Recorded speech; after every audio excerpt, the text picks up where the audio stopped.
Oh, excellent. How are you this morning? Oh, good. Good. Just cleaning up from yesterday's auction, so ready to dive into things. So let's do it. So today is November 26th, 2020, and welcome to this week's VIN-dow with Robert Hollinshead. Today, Bob, I'm going to get you to kind of dive right into things. If we think about the North American fleet of cars, there's 300 million floating around, but 42 million of these are used vehicles that sell, that exchange hands. Now, basically, a third of them are consumer to consumer, a third are sold by franchise stores, and the last third are sold by independent dealers. Now, my big question, and what I kind of want you to riff on today, is when we think about the automotive used vehicle sales, the ecosystem, how important are independent dealers to this ecosystem? Big question. Shawnee, I've actually talked and wrote about this over many decades because to me it actually hits home a little bit where, and it's never talked about at all. Nobody really it pontificates about it because it really doesn't make anything. I mean, don't help when you get up in the morning, you go make a living, come home with more money because you're talking about it. But I like to think about it because when you put it in perspective, my analogy is used car dealers are only about as important to the automotive industry as oil is in an engine. So if you have an engine and you don't have oil, you don't have an engine. Engine ain't going nowhere. Engine ain't moving. You can start it up and it'll run for 13 seconds and then it seizes up, right? Without independent dealers, nothing works, right? So vendors have nothing to sell to. Used cars, like let's call it the mud doesn't disappear, right? And when you put it in perspective, if it weren't for non-franchise dealers, obviously auctions would come to an immediate halt. There would be no such thing as an auction of any kind, online, inline, on the roof, on the moon, on the lane. It doesn't make any difference what it is. It doesn't exist, right? So, when you stop and think about that, you say, oh, yes, no, it doesn't. No, it don't. In other words, you just had an auction yesterday. If you didn't have independent dealers there, no reason for you to open the doors up. When we're going to sell, 600 or 700 cars this week at auction, who are we going to sell them to? Well, first of all, we're a used car dealer. We always have been, always going to be one, right? And if it weren't for that, there is no auction. There is no marketplace. There is no transport. There is no recon. There is no, when you think about it, how important is a used car dealer? There's nobody paying too much rent for a corner lot that otherwise wouldn't be anything, right? So it really gets weird when you really put it in perspective. Now, individually, we're nobody. We don't have a united voice. We get charged more for everything. We're completely discriminated against in a million different directions, pay more for everything because we don't have a united voice to actually negotiate properly, right? So we pay more in auction fees. We pay more in transport. We pay more in everything. There's nothing we don't pay more. Insurance, right? We don't get the same, if you happen to be in the retail business, you don't get the same rates as anybody else, right? So how important is a non-franchise dealer to the industry? The industry doesn't exist without it. That's my personal point of view. And the weird thing is when you bring the topic up and you make a minimal effort. So for years and years and years, I offered to pay any independent dealer's fee to join an independent state association, right? And actually we made like a little effort to do that because, it's $300 a year, $600 a year, whatever it is. And, because of that, dealers don't join. And the funny thing is when you don't join, you're just showing that we're all about just like a hunter. You go out and shoot a deer, go by, it's over. So you don't think about the before and the after, right? So we don't unite in order to have a voice to negotiate correctly with anyone, right? Whether it be for name anything. It doesn't really make a difference what anything. It's all because we're these little islands that are floating around that everybody understands you don't have the ability to actually do anything as a group. It's weird, but it's true, right? The power that independent dealers have in their hands, but we can't get together in order to, create a I don't want to call it a lobby, but just the power that we currently have that we are unable to use is really incredible. It's funny that you asked that question on a Thanksgiving day. There should be every auction in the country doing nothing but honoring used car dealers. You got to picture this. Just use a number of a million. Just say a million for easy division and subtraction and addition and so forth. If I've sold that many cars in a particular auction, um, how many do you think, in percentage wise, Sean? This is going to be a funny question for you. How many do you think we actually? I happen to keep track of this, so I know statistically exactly what I'm talking about. How many of those cars do you think we sold to a franchise dealer? Now, bear in mind, we sell on average a $25,000 car, and the average mileage is under 40,000 miles. Average mileage and average price. So we sell a lot more expensive, and we sell a lot of cheaper cars. But the average being that, what percentage do you think we sell to franchise dealers as opposed to independent dealers? I never asked you this question before, so this is not a excuse Is me it a a contrived 60-40 question. split? Would it be a 60-40 split? I tune into your lane. New car dealer to used car dealer? Yeah, that would be my observation, but Yeah, maybe I'm not looking right. it ain't even close, Shawnee. So I've actually asked the people the question. Well, the kind of cars you sell, Bob, your price, 80%. That we sell about 11% of our cars to new car dealers. About Wow. 11%. So that means that without independent dealers, me being one, right, we would not be in business tomorrow morning without independent dealers. So there's lots of new car dealers that bid, but they can't pay what a used car dealer can pay. And the reason for that is they don't have a tractor trailer dropping off new cars in front of their dealership where they can actually steal trades, right? A used car dealer got to get out of bed really early in the morning, and go do whatever they do, but simultaneously spend about 80% of their day hunting down inventory. You see what I'm saying to you? So I did a survey not long ago. I did it a couple times. I did it once on a little Facebook group where you got 400 or 500 people answering, and the others someplace else. And we've done it formally and informally. I did it with SurveyMonkey also. And what you wind up with is inside a used car dealership, there's somebody that spends 85% of their day hunting down cars. That's all they do, right? Because they don't have a tractor trailer dropping off, new cars that create trades that allow you to have inventory. A new car dealer can trade cars. They can grab them out of the service department. If they're using their brain, if they're using Accu-Trade, you're going to grab a lot of cars out of your service department. But used car dealer does not have that opportunity, right? So it's funny. We over decades we called people that go to auctions different names, like in a fun way you call them auction rats and so forth, like this, right?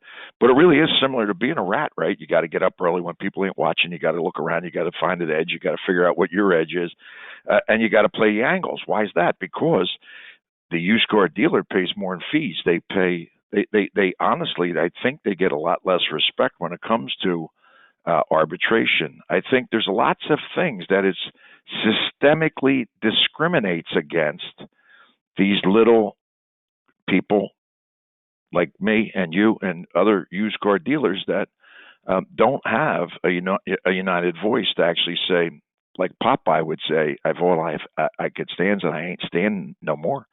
You follow me? Yeah, we can't do it. And as a result, we remain in a position of taking whatever people's leftovers are and smiling and thanking people for it, right?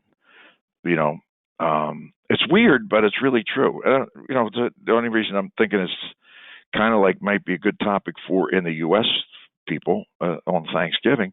How, first of all, I am really thankful that I am in the used car business and always have been, and it's done real good for me, and that's a great thing. But when we start thanking people for something, if you're in auction, you really should be thanking, and not in a pejorative way or in a like a silly way, which I think frequently occurs, taking for granted who their only customer is. That's a used car dealer. Does that make sense to you, Shawnee? It does. It does. It's no, and we're definitely thankful for ours. And I think back, over the 20 years I've been, selling them cars basically, and vast majority, 95% of them, I really, I respect what they do. They got a hard job within the industry, I find. Like, and majority of them got into it because they like cars. When that's, I think that's well, they big like thing cars, about it. and they got to put a couple meals on the table. We like freedom. In other words, one of the major things that is attractive and always has been for me for close to 50 years is I've never had a boss in my life. I'm my own boss. You work as much as you want, and in my case, you work a little extra, only because you're a free human. You're a free person. You can do what you want to do. That doesn't mean that we're not subjected to, in my opinion, a lot of things that could be resolved if there was a. But Jeff, every time we get to a point where we think we're going to be able to join hands to have a united voice, it's weird because like there's all sorts of things behind the scenes going on. People make a little deal, they do something else, and it kind of like upsets the apple cart of how used car dealers, who really truly are the only oil in the engine of the automotive industry. Who would absorb these cars that have already flunked 4 different levels of examination? Who would make those cars go away? What would we do? Pile them all up? You can't sell a new car, trade a car for $2,000, and say that you made a $1,500 profit until that $2,000 piece of junk goes away, right? You didn't make nothing until you liquidated. In the old days, it used to be, you didn't even get paid commission until there was a washout on the used car, right? And today, I mean, when you think about it, all those cars that just disappear, and they go they're going to a used car dealer, man. You know what I mean?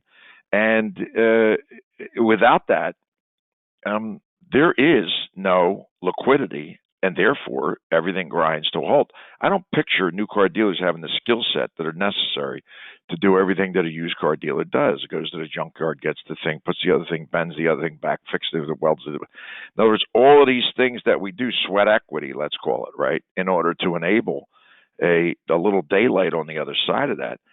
When you think about it, we're going to sell $700 million worth of cars or something this year, and that means that 600 million of those cars went to a used car dealer. You see what I'm saying to you? We would not be able to have the business that we have if it weren't for a non-franchise dealer, man. It's really interesting when you think about that. And then when you think about all vendors, what about all advertising sites? Do they make all their money off of No, they really don't. It's all these little guys and when I call them little guys, that's not saying a little guy, smaller volume, independent dealer, nothing little about them, right? Spending like money, like a lot of money. When you're paying an auction fee, you bought a car for 10 G's, you look at a ticket, you went to Mannheim or Odessa, Manville, you look at the ticket, you thought you paid 10. No, you didn't. You paid 10,650. You didn't pay 10. You can't resell that car and get 10 and say you broke even. You can't. Nope, can't do it.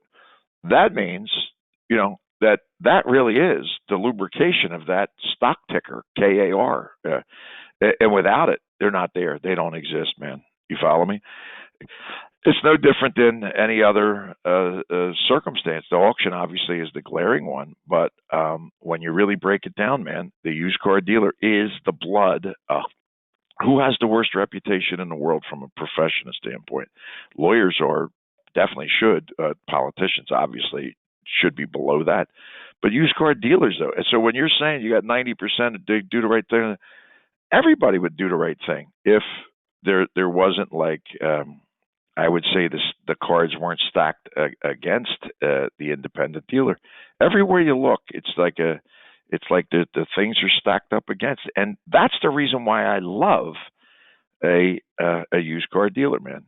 Because in the face of the most any kind of adversity you can imagine, these nuts will figure a way to actually figure it out, right?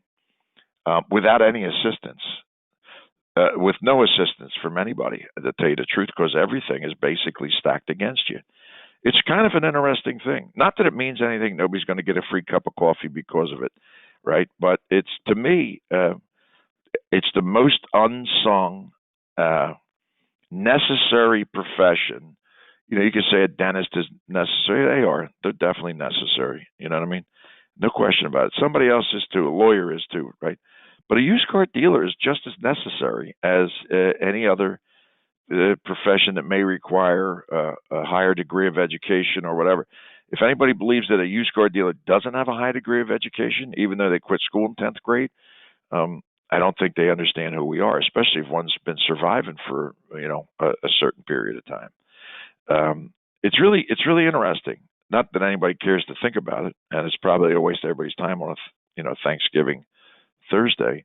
But to me, it's a topic that it's not just interesting, and I don't know really how we would go about doing anything about it. But I would really love to see an ability. And you say, the independent associations in each state and all the rest of it. And when you talk to it, it's good, but you never really get to a point where you can actually, get the Elmer's glue out and glue it together, and then actually explain the facts of life to different entities. That it's Popeye time. I've had all I can stand, and I can't stand no more. You follow me? It's weird, but it really is true. Not to be unfair about it, but if you really put a balance sheet together, pluses and minuses, who's getting the advantage, who doesn't get the advantage, who is basically got no say and who got all the say, and who makes up the rules and who has no say in the rules. And you can take it from at least 30 or 50 topics and go right down the side. The guy that's always on the poop end of the stick is the used car dealer. That once again, without them. So think about this now. It gets a little worse. We don't wholesale cars. We're a franchise dealer. You made a decision on wholesale cars. I got you. Wrong. Wrong. You do wholesale cars, and you do sell them to an independent dealer. Because if you don't do it at the door, you're doing it online. If you ain't doing it online, you're doing it at the block. Because if you look at the tickets, you never sell one of those cars to a new car dealer. Okay, you said you did one. The guy's got a special 5 lot, something, whatever. But you're selling them all to a schlepper, a guy that looks and acts exactly like us, typically overweight, works way too much, been divorced 3 or 4 times. More than likely, it's all based on working his ass off as a used car dealer, more than likely, or a partner that did something else or whatever. But it's just a thing where, once again, this amounts to nothing. It's probably a waste of everybody's time. But when you ask me the question, about what position does that 30% of the number, whatever you're talking about, right? Without us, none of it happens to take place. Does that sound like forked tongue talk, Johnny, or no? No, I'm in complete agreement. You stated it great, the oil in the engine of the ecosystem. So just to kind of shift gears, next week, you had always said that the week following U.S. Thanksgiving is a real barn burner of an auction or a market. Mm-hmm. So any clues as to how it's going to be next week? But nobody can predict nothing. And typically when I predict something, the exact opposite turns out to be true. I have like a reputation for that amongst our 150 people that work for us. If Bob curses a car going to the block, that bitch is making money. You follow me? Because I'm absolutely convinced it's going backwards. So, but traditionally, there's zero question about it. If I go back into our records, year over year over year over decade, the sale of the 3 best sales of the year, right? The sale after Thanksgiving is always the best of the year. I don't remember an instance, 911, name any crazy thing, the last economic crisis of 07, 08, whatever it was, all the banks are going out of business. The week after Thanksgiving is always the best because you start getting people with different attitudes about 30, 60. So you buy a car 30 out, and you're talking about the first of the year. We're also thinking that at that point we got all this nonsense behind us, New Year's, Christmas, and Thanksgiving out of the way, and people are thinking about, okay, I'm going to get busy. I'm going to go do business. You know what I mean? So they're cleaning out for the end of the year. The other guy got fired. You're now allowed to go clean out all his mistakes, and you're going to go get your own. 30 days from Friday is, or 30 days from next Friday is you're in the new year, brother. And a guy that's thinking 30, 60, if I don't sell, can't be worth less. And that's when you start to see, the Camaro convertible, the Miata, and the Porsche start to move the opposite direction. It's really, really weird. Really, I'm talking about psychotically weird. Now this year's a little different because we're still blowing through Corvettes and Mustangs like they're the greatest thing on earth and all the rest of it. Mustang's not quite the same as Corvettes, but in other words, you almost get after Labor Day, you get to a point where you see a Corvette, you want to vomit. You just want to puke right on the spot. You follow me? Because it's not something that if you rub up against it, you write a check, you drag it to the block, everybody's dying to buy the car, you see? And what happens is this psychological switch and it's like subliminal. You're not even thinking about it, where you can't stand. You're like circling something. You'll buy it, but you don't really want it. It ain't something like you can't leave without it, right? You ain't bringing donuts to buy it. Let's put it like that. And what happens is after this little thing, all of a sudden, like out of the clear blue sky, those cars, when you're walking through a parking lot, in other words, it's a boom. All of a sudden you got this weird. It's almost like a male-female type attraction thing going on where, boom, it's right there hitting you in the face, right? It's really odd, and it's happened all my life where when you get past this little mess, all of a sudden, we're thinking tulips, even though tulips are still 2, 3, 4 months away. Tulips, when I'm talking about cars, are them little hamburgers that when you got them up and ready and sitting them on a 45-degree angle out on the front, or you're putting them through as your leadoff hitters in various portions of the lane, that's where emotions, a lot of people say there's no such thing as an emotional purchase. Well, whoever said that has no idea what they're talking about, Mel, because emotions, whether it be retail or wholesale, have everything to do with it. An emotional connection with your eyeball and the physical object has a direct relationship to the marketability of that little hamburger. Does that make sense to you, Shawnee? Yeah, it'll be interesting to watch. I hope I hope it's a strong market, obviously, and we'll see, though, I think. Yeah. The last final question I would have is in the last, since COVID hit, and the lack of those tractor trailers dropping off fresh inventory for the franchise stores, do you think that their ability to sell a used vehicle has improved? And if it has improved, will there be more competition for independent dealers going forward, or will they just get back? See, that already swapped, Sean. That already flip-flopped, right? So the only reason why everybody was nuts, obviously, and this is total generalities because there's always people in the middle of something else that do something else and they prove you wrong, right?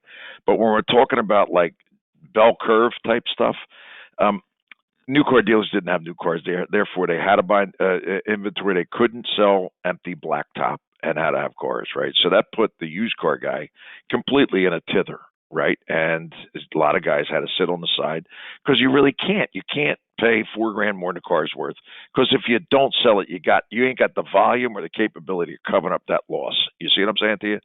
So in the last 3 or 4 weeks, where the market has completely flip-flopped, right? In other words, where you could sit in and watch a run a Mercedes or BMW where they're 3,000-4,000 under the money and nobody's bidding. 3,000-4,000 under the money. You follow me? And the money only being normal money, not like big money, right? So your appetite. The deal, anyway, you now have like I would call it a backwash of people that new car dealers. We're going to have a buying center. We're going to go out and go get these cars from the individual. That's true, but you could, but it's too late because that individual buying thing only worked perfectly when a car was worth $4,000 more than anybody thought it was because of the hyper marketplace, Sean. Now we're back to where cars are just worth what they're worth, maybe. And you're watching 40, 50, 60% no sale rates of cars, that are actually have value. You follow me? $20,000, $30,000 cars, $50,000, $80,000 cars.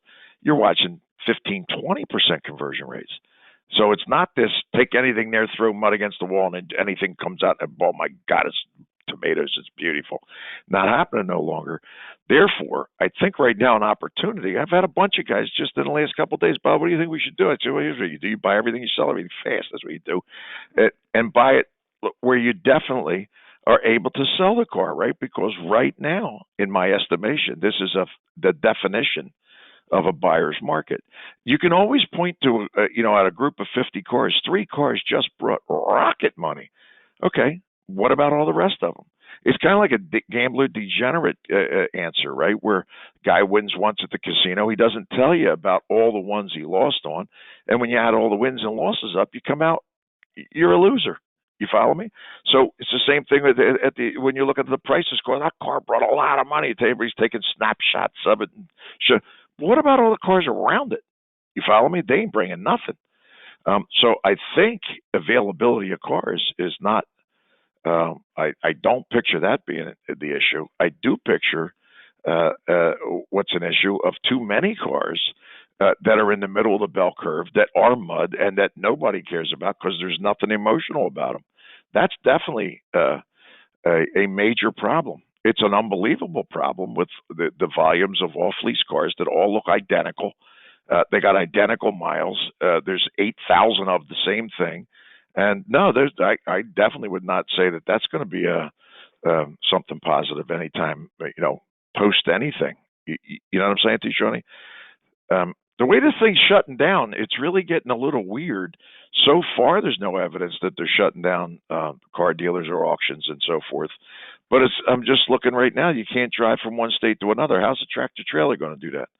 How you going to move cars? So there's a lot up in the air to be doing any kind of anybody's predicting where what your opinion would be would have any value. I don't know if that helps answer your question, friend, but that's my rambling.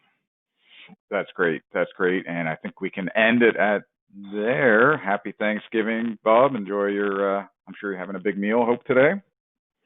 And maybe. Yeah, we're going to be doing demos all afternoon, actually. Yeah, roger that. That's great.